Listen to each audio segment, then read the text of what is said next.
Mambo matano ya kufanya pindi tu unapoamka. Unapoamka asubuhi, asubuhi ni nuru, asubuhi ni mwangaza. Asubuhi ndo inaitambulisha siku yako. Itakuwa nzuri au mbaya, itakuwa ya baraka au ya laana, itakuwa nzuri ya upendo au ya mikosi. Kila kitu kinaanza asubuhi. Na walimwengu wanasema nyota njema huonekana asubuhi. Sasa usitoke ndani ya nyumba yako kabla haujaomba sala hizi 5.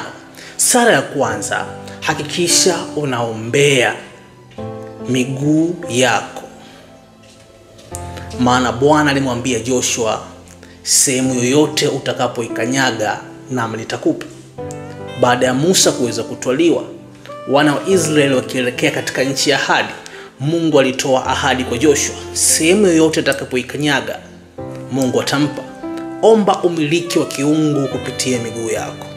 Lakini sala ya pili, utaomba ulinzi maalumu wa kiungu, ulinzi wa malaika. Elisha alisema, walio upande wetu ni wengi kuliko walio upande wao, na walio upande wetu tafasiri yake ni malaika. Lakini Biblia yote inasema, Bwana asipoulinda mji ule, waulindao wanakesha bure.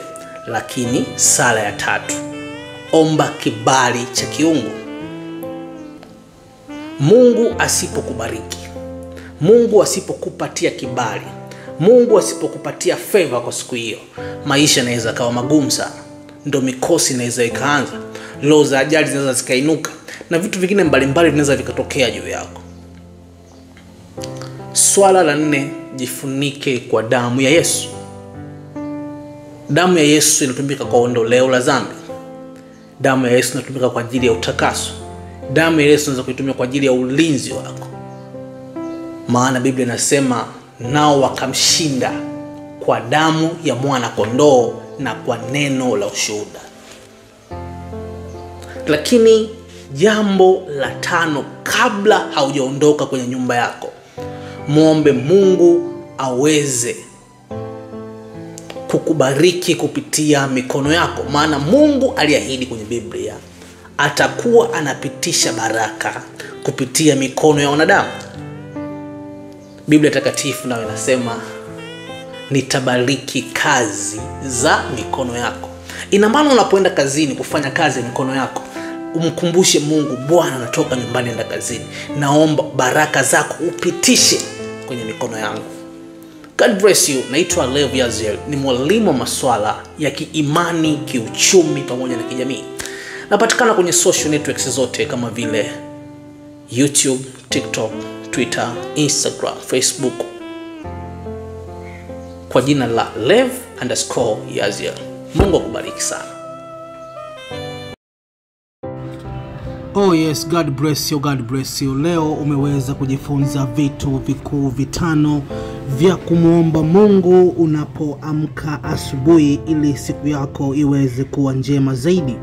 Lakini kwanza, kabla ya yote, ni kuombe sana uweze kusubscribe channel yetu nzuri kabisa, andika Lev_Yaziel, kisha uweze kuturn on alama ya kengele ili uwe miongoni mwa wadau wetu wa kwanza kabisa ambao wanapata mafundisho yetu haraka tu mara pale pindi anapoweza kutoka. Mungu wa mbinguni akubariki sana. Lakini usisite kututafuta kwenye nambari yetu ya simu ya 0684 61 24 05, 0684 61 24 05. Mungu wa mbinguni akubariki sana. Mungu wa mbinguni akubariki zaidi. Usiache kusubscribe, kulike, kucomment pamoja na kushare na kutufuatilia kwenye jumbe zetu tofauti ambazo zinakuwa zinapandishwa kwenye channel yetu nzuri kabisa hii ya Lev Yaziel. Mungu wa mbinguni akubariki sana. Usisite kushare ujumbe huu kwa ndugu, jamaa pamoja na marafiki.